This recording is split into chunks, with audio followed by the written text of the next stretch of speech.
여러분 음악회 같은 데 가면 연주하기 전에 조율이라는 것을 하죠. 그 조율할 때 전 세계 공통적으로 여러분 A 라음을 가지고 이제 음을 맞추게 됩니다. 뭐 흔히 오보에라는 악기로 뭐 440Hz, 뭐 요즘에는 뭐 446까지 뭐 한다고 하는데 그 음에 맞춰서 모든 악기가 음을 맞추게 됩니다. 여러분 왜 음을 맞출까요? 악기는 온도와 습도와 시간이 지나면 음이 달라지기 때문에 언제나 연주 전에 모든 악기가 한 음으로 맞춰서 연주를 하는 것을 여러분 보게 됩니다. 여러분 사람은 싫든 좋든 간에 어디든지 어디에든 자기의 삶을 맞추려고 합니다. 어디에 맞추고 살아가는데 우리는 어느 음에 맞춰야 제대로 된 삶을 살아갈 수 있을까라는 것을 오늘 본문이 잘 설명을 해주고 있습니다. 13절부터 15절까지 보면 예수님이 갈릴리에서 그동안 지내다가 드디어 이제 공생애를 시작합니다. 공식적인 생애죠. 메시아로서 이제 성자 하나님의 생애를 시작하는 그 시작이 무엇인가? 세례 요한으로부터 세례를 받는 것으로 여러분 시작을 합니다. 예수님이 성자 하나님이고 메시아이기 때문에 인간인 그 세례 요한한테 굳이 세례를 받으실 필요가 있을까라는 생각을 했는데 세례 요한 역시 자신에게서 세례를 받으려 오는 예수님에게 그와 같은 얘기를 합니다. 제가 예수님께 세례를 받아야 되는데 예수님이 저한테 세례를 받으십니까? 그럴 수 없습니다 라고 하니까 예수님이 세례를 받아서 내가 세례를 받는 것이 하나님의 역사를 이루는 것이다 라는 여러분 얘기를 하게 됩니다. 여러분 지난 시간에 살펴봤듯이 세례란 이전의 삶에서 죽고 다시 태어나는 거듭남의 상징이라고 얘기했습니다. 그러므로 이제 진정한 새로운 출발을 얘기를 하고 있죠. 자연인의 삶이 아니라 이제 하나님이 만드신 원래 하나님의 형상의 삶을 새롭게 시작하는 것인데 사실 예수님은 새롭게 시작할 필요가 없는 죄가 없으신 분인데 세례를 받으신 이유는 예수님의 시작부터 우리가 알 수 있듯이 예수님은 인간의 삶, 우리가 겪고 있는 인간의 삶에 있어서 어느 것도 예외나 면제되지 않고 우리와 동일한 삶을 살아간 것을 봅니다. 그러므로 이 땅에 오셔서 출생과 그리고 시간이 지나서 이스라엘에게 행해야 되는 8일 만에 할례를 행하고 또 그 이후에 유년 시절을 거치고 그리고 세례를 받음으로 인간이 가야 되는 모든 과정을 보여주는 것을 봅니다. 그러면 예수님이 굳이 세례를 왜 받으셨을까? 세례가 무엇일까? 여러분 우리도 기독교 신앙에 들어와서 공식적으로 사람들 앞에서 세례라는 의식을 행하는데 세례가 무엇인가 라고 할 때 로마서 6장에서 이렇게 말씀합니다. 무릇 그리스도 예수와 합하여 세례를 받은 우리는 그의 죽으심과 합하여 세례를 받은 줄을 알지 못하느냐. 만일 우리가 그의 죽으심과 같은 모양으로 연합한 자가 되었으면 또한 그의 부활과 같은 모양으로 연합한 자도 되리라. 세례의 뜻이 무엇인가? 예수님과 합하여 이렇게 예수님과 합해진다는 것은 하나 된다는 의미인데 연합의 의미가 있다는 거죠. 예수님과 합하여 하나가 되어서 함께 살아가는 거. 그래서 예수님이 십자가에서 죽었으니까 십자가에 예수님과 합하여 죽었고 또 예수님이 부활하셨으니까 예수님과 합하여 부활한 것, 그것이 이제 세례의 여러분 모습입니다. 흔히 여러분 우리가 물세례, 우리가 세례할 때 물이라는 도구를 사용하는데 물세례라는 것은 물과 하나가 되는 것을 의미를 하죠. 합하여지는 것을 의미합니다. 즉 일치되고 하나 된다라는 의미인데 즉 어디에 맞춘다는 의미, 둘이 하나로 맞춰진다라는 의미가 이제 세례에 있습니다. 또 세례는 어떤 의미가 있는가? 갈라디아 3장에 보면 너희가 다 믿음으로 말미암아 그리스도 예수 안에서 하나님의 아들이 되었으니 누구든지 그리스도와 합하기 위하여 세례를 받은 자는 그리스도로 옷 입었느니라. 그리스도와 합했다라는 얘기는 그리스도로 옷 입었다라는 얘기인데, 옷 입었다라는 얘기는 그냥 걸쳤다라는 그것이 아니라 덧입혀졌다라는 겁니다. 그래서 여러분, 물 세례하면은 이때는 뭐 지금도 마찬가지지만 물 속에, 강물 속에 푹 들어가는 그런 의식을 행하는 사람들도 있는데, 그것은 무엇일까요? 물로 완전히 덮이는 거죠. 자기 자신이 물에 완전히 둘러싸여서 잠기는 것을 의미해요. 잠기는 거. 그래서 세례란 하나님의 성령으로, 하나님의 자녀로 완전히 잠겨져서 예수님과 합하여, 그러니까 서로 예수님하고 하나 되어서 맞추어져서 살아가게 된 것, 그것을 이제 세례라고 얘기합니다. 세례. 근데 이것이 겉으로 보여지는, 물 세례를 통해서 물에 푹 잠겼다가 이제 나오면서 다시 새 삶을 살게 되고 물에 완전히 둘러싸여 있는 것을 이제 보여주는 상징인데, 그거는 세례의 겉모습이고, 세례가 상징하는 가장 중요한 내용은 무엇인가 라고 할 때 이제 그것이 16절에 나옵니다. 예수께서 세례를 받으시고 곧 물에서 올라오실 때 하늘이 열리고 하나님의 성령이 비둘기같이 내려 자기 위에 임하심을 보시더니, 여기에 이제 절대로 변하지 않는 하나의 중요한 사건들이 나오는데, 물로 세례를 받을 때 우리 그리스도인들, 예수님 이후에 예수님께서 성령을 받으셨다, 그렇게 얘기합니다. 성령으로 세례를 베푸신다라고 얘기합니다. 그러니까 그 물 세례를 통해서 나타내는 것은 뭐냐면은 보이지 않는 성령으로 너희들이 세례를 받는데, 그 성령 세례의 가장 중요한 증상이 무엇인가? 지금 여기는 하늘이 열리고 비둘기같이 하나님의 성령이 내리고, 그 가장 중요한 성령 세례의 상징은 무엇인가? 여러분, 성령 세례 받으셨습니까?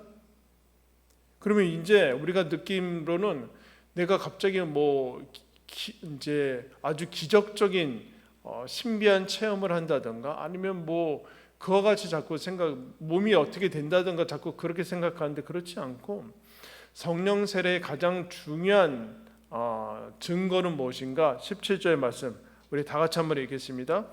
가정에서 우리 시작.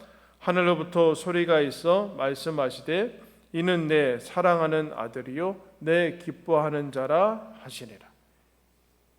이것을 알게 되고 믿어지게 된 것이 성령 세례예요. 성령 세례. 절대음을 알게 된 거죠. 절대. 내가 맞추면서 살아가게 되는 절대음을 하나님이 내 마음에 믿어지게 해주시는 거, 이게 성령 세례의 전과 후입니다. 이것을 믿어지면, 믿고 알게 되면 성령으로 하나님이 임하신 것이고, 그게 세례의 핵심이죠. 하늘의 소리, 절대자가 절대로 변하지 않은 우리들에게 원형, 나의 원형과 원판, 나의 본 모습, 세상에서는 참 자아, 정체성으로 얘기하는 나의 원래의 모습에 대해서 하나님이 우주에서 선포를 하시는 그 소리를 얘기를 해줍니다. 정체성이 뭘까요?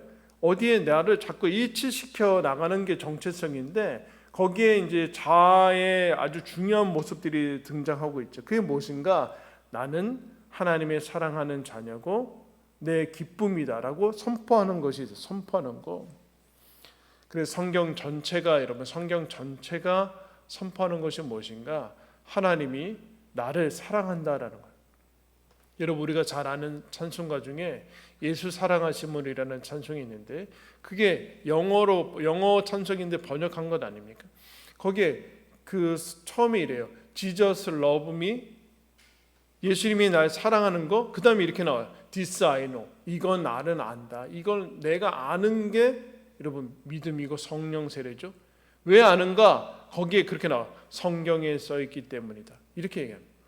지금 성경을 통해서 우리들한테 알려주시는 것이 믿어지는 거, 그게 성령. 이게 예수님이, 하나님이 나를 사랑한다라는 것을 알게 된 것이 믿음이고, 그 믿음을 알고 믿게 되어진 것이 성령 세례인데, 성령 세례라는 것은 이 사실과 이 진리는 내가 배우고 연구해서 스스로 알게 되는 것이 아니라 하나님에 의해서, 더 구체적으로는 하나님의 성령이 내 안에 오셔야지만 알게 된다라는 것이기 때문에 성령 세례예요.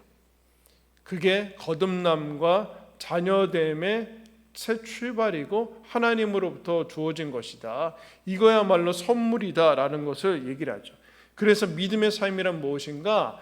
하나님이 나를 사랑한다라는 이 절대음에 앞으로의 내 삶을 맞춰 나가는 것이 믿음의 삶이에요. 근데 이게 뭐가 중요한가? 그렇게 예수님이 세례 요한한테 가서 세례를 받을 만큼 이게 뭐가 중요한가? 아까도 얘기했지만 사람들은 뭔가에 자신을 맞추어 가면서 살아요. 어느 장단에 맞추어 가면서 살아가요. 무슨 소리냐의 차이만 있지 그 소리에 따라서 맞춰 나가는데, 대부분의 사람들이 이 하늘로부터 나는 소리가 없기 때문에 땅의 소리에 맞춰 나가죠. 많은 사람들, 때로는 부모님이 될 수 있고 자녀들도 될 수 있고 주위에서 얘기해 주는 그 소리에 맞춰 나가요. 세상이 하는 소리죠. 세상이 하는 소리. 세상에서 사람들이 너 이렇게 하면은 너 참 잘났다. 때로는 못났다. 너 이 정도는 돼야지 사랑받을 수 있다. 이 정도는 해내야지 사람들이 좋아해. 이런 소리들을 우리는 어릴 적부터 듣고 사니까 그 소리에 자기를 맞춰가. 이렇게 해야지 내가 사랑받고 부모님한테 인정받고 세상에 박수를 받고 내가 성공한 인생을 살아가는데, 끊임없이 그 메시지에 자기의 삶을 맞춰 나갑니다. 너는 이렇다 저렇다라는 평가와 그 대부분은 여러분 우리가 알다시피 우리들이 세상이 추구하는 부와 명예와 외적인 외모와 그런 것들이 늘 우리들한테 얘기를 하게 되죠. 거기에 맞춰 나가는, 너 이거 가져야지, 이 정도는 돼야지, 이 정도는 잘나야지, 이 정도는 갖춰줘야지, 이 정도 자리는 가야지 사는 것이고 제대로 사는 거고 성공한 거고, 이런 소리를 갖게 됩니다. 그래서 우리는 어릴 적부터 세상의 소리야 이 땅의 소리, 하늘 소리가 아닌 땅의 소리에 그야말로 처절할 정도로 안간힘을 쓰면서 맞춰 나가는 것이 우리들의 모습입니다. 그런데 여러분, 이거 거짓말이죠. 이 거짓말에, 이 거짓 속임수, 너 이거 해내야지 뭐 사랑받을 만하다, 사랑의 자격이 있고 조건을 제시하는 거 다 거짓말인데, 대항할 만한 소리가 없을 때 우리는 쉽게 이걸 믿게 됩니다. 쉽게 절대음이 없으니까 저 음이 맞는 줄 알고 따라가게 된다는 거죠. 더 어려운 문제는 뭐냐 하면은, 마귀와 세상이 우리를 속일 때는 거짓이라는 도구를 사용하는데, 이런 얘기가, 마귀가 그것도 먹히지 않을 때는 비난이라는 그 도구를 사용하는데, 비난은 거짓에 기초하지 않고 사실에 기초합니다. 무슨 얘기인가? 쉬운 얘기로, 우리가 실제로 범한 일, 내 과거, 내가 했던 못난 일, 내 죄악들, 하나님의 계명을 어긴 일들 들추면서, 야, 너 이래도 네가 하나님의 사랑받을 자격이 있다고 생각하냐? 그거 실제거든요. 실제 가지고 비난을 하는데 그 비난이 사실에 기초를 하고 있어요. 거짓이 아니라. 여기에 우리가 감당을 하지 못하죠. 야, 네가 그렇게 그런 모습이었는데, 과거에 네가 행한 일 너도 알고 나도 아는데 네가 그렇다고 하나님의 사랑받은 자라고 생각할 수 있냐? 너무 뻔뻔한 것 아니냐? 그러면 우리는 실제로 여기 대항할 만한 소리가 없습니다. 그래서 이거 너무 맞는 말이기 때문에 그 소리를 듣게 되고, 그 소리를 내 마음속에서 계속해서 반복해서 재생하고 묵상하고 하면서 그 소리를 사실은 믿게 되죠. 그때 무슨 일이 일어나는가? 이런 수많은 자아 비하랑, 자아를 스스로 비판하고 자기를 정죄하고 수많은 절망과 무기력과 우울에 빠지게 되죠. 근데 여러분, 이것은 이 뱀의 소리, 이 마귀의 소리, 세상으로부터 오는 이 땅의 소리는 완벽했던 에덴 동산부터 있었습니다. 에덴 동산에 여러분, 뱀이 나와서 뭐 합니까? 말을 해요. 말을. 이거 아주 중요한 상징이에요. 뱀이 말을 하진 않거든요. 뱀이 와서 말을 합니다. 뱀의 소리를 내죠. 하나님의 소리에 하나님의 음성과 말씀을 왜곡시켜 나갑니다. 그때서부터 그 소리를 듣고 하나님의 선하심을 의심하게 되고 거기에 따라가는 것이 인간의 비극이고 우리들의 삶의 모습이 있어요. 근데 하나님께서 왜 공생의 첫 시작을 세례부터 시작하시는가라는 것은 이거 중요한, 세례는 무엇인가? 세례의 시점이 하나님이 그래서 이 땅의 소리의 해독제, 절대음, 우리가 앞으로 맞춰 나갈 수 있는 절대음을 주시는데 세례의 시점이 중요해요. 뭐요? 공생애가 시작되기 전이에요. 무슨 얘기인가? 예수님이 메시아로서 어떤 성취와 어떤 행위도 하기 전에 하나님이 선포합니다. 너는 내 사랑하는 아들이요, 내가 너를 기뻐한다. 뭘 해내야지 기뻐하는 게 아니에요. 행위와 성취와 아무 상관이 없는 선포를 해주고 있어요. 공생의 시작 전에 얘기해요. 즉, 이 하나님의 선포와 이 진리는 우리의 행위와 우리의 성취와 아무 상관, 그보다 언제나 우선하는, 앞서는 하나님의 소리라는 것을 기억해야 된다. 더 중요한 것은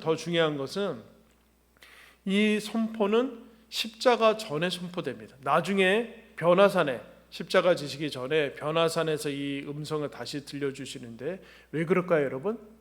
여러분이 만약에 예수님이라면 하나님 아버지가 나를 사랑한다는 것을 믿을 수 있는 삶이었을까요? 태생부터 별로 그렇게 번듯한 태생도 아니고, 아버지는 일찍 죽고 가난한 시절을 지내다가 그 다음에 공생애를 시작했는데 하나님이 뽑으신 모든 대제사장들과 율법학자들은 예수님을 배척하고 죽이려고 하고, 제자들은 나중에 다 배신하고, 하나님이 만들어 놓으신 메시아의 길의 정점은 십자가에서 사형당하는 거예요. 로마의 그 수치와 그 모든 것을 짊어진 것으로 사형당하는 모습인데, 이 삶을 가리켜 하나님이 나를 정말로 사랑하는구나 라고 어떻게 믿을 수 있겠습니까? 이 상황, 벌어지는 주변의 소리, 제자들의 배신, 주변의 모든 사람들의 조롱, 무시, 그것들을 받아들이면 나는 하나님의 저주받은 사람이라고 밖에 믿을 수 없죠. 근데 예수님이 그 모든 소리를 듣지 않고 하나님이 나를 사랑한다라는 이 음에, 자신의 절대음에 이 자신의 삶을 맞춰 나갔기 때문에 여러분 메시아로 살아갈 수 있습니다. 그래서 여러분, 신앙인들이 가지는, 신앙인들뿐만 아니라 세상 사람들, 세상에서 살아가는 인간의 모든 시험과 유혹의 핵심에는 이게 있어요. 이 소리를 의심하는 거예요. 하나님이 나를 사랑한다, 하나님이 나를 기뻐한다. 여러분, 제가 지금 이 설교를 하는 중에도 제 마음의 한 구석에는 하나님이 나를 사랑할까? 나 같은 사람을 기뻐하실까? 라는 그런 마음들이 있어요. 그게 시험의 핵심이에요.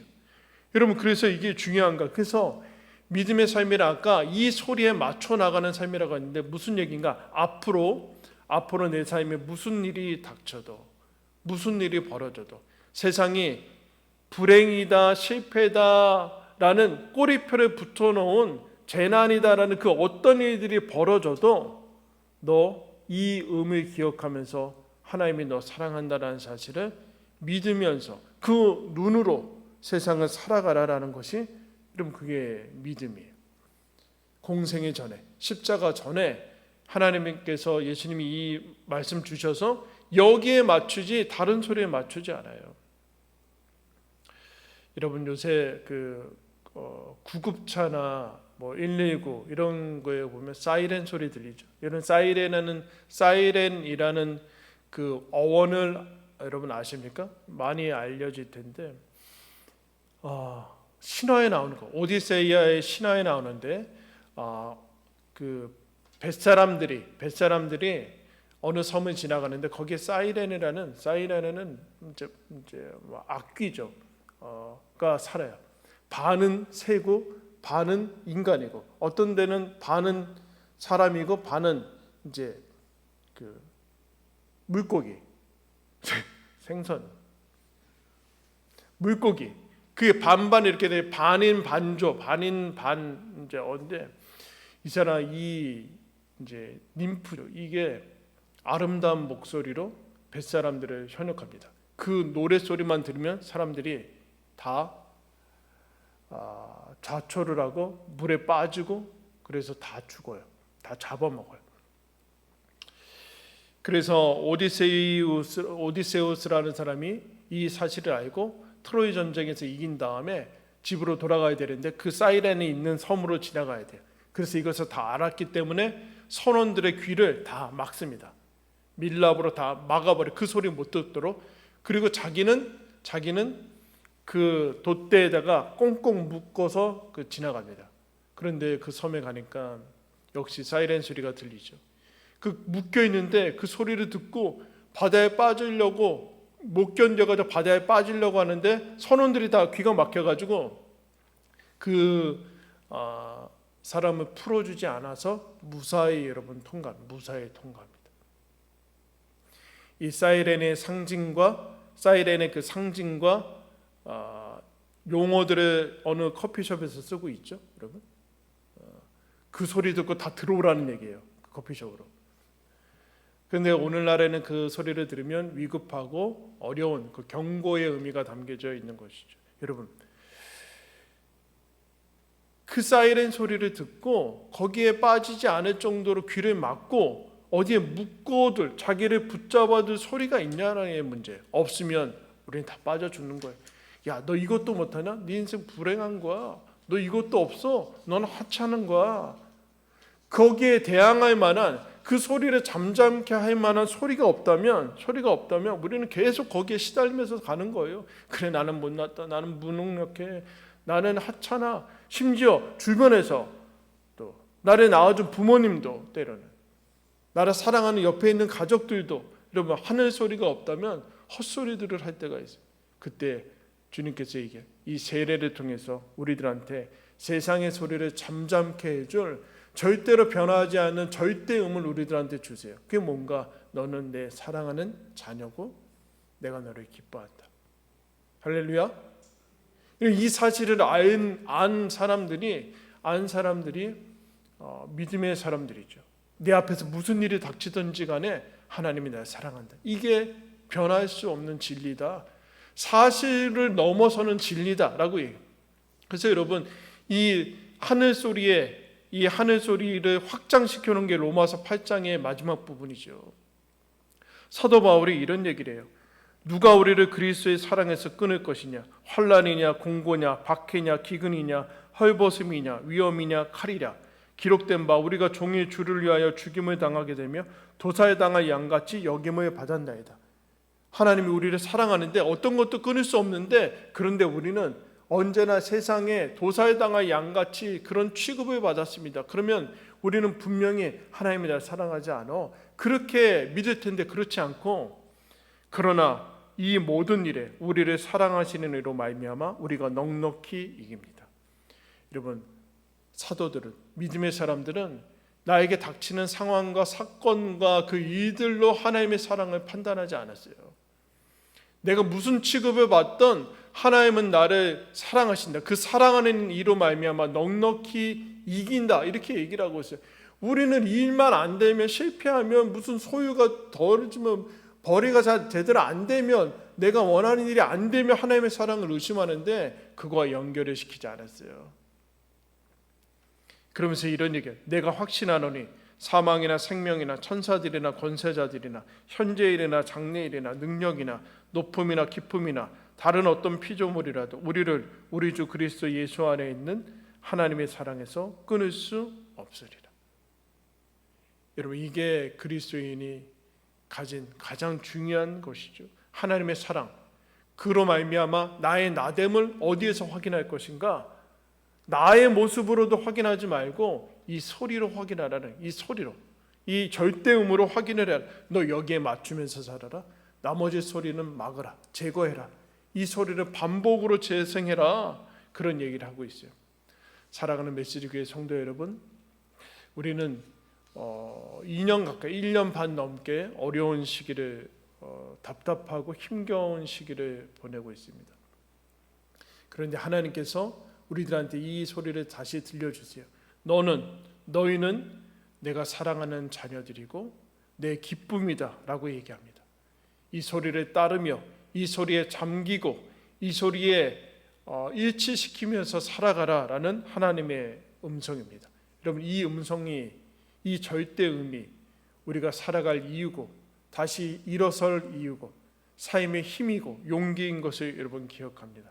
세상의 수많은 소리들에 잠잠케 할 소리를 가졌으니 여러분 크게 여러분 마음속에 울리시고 여러분의 마음과 온 삶을 이 음에, 이 소리에 맞추시면서 앞으로의 삶을 하나님의 사랑받는 자로 내가 하나님의 기쁨으로 살아가면 그 영광을 누리시기를 예수님의 이름으로 축원합니다. 기도하겠습니다.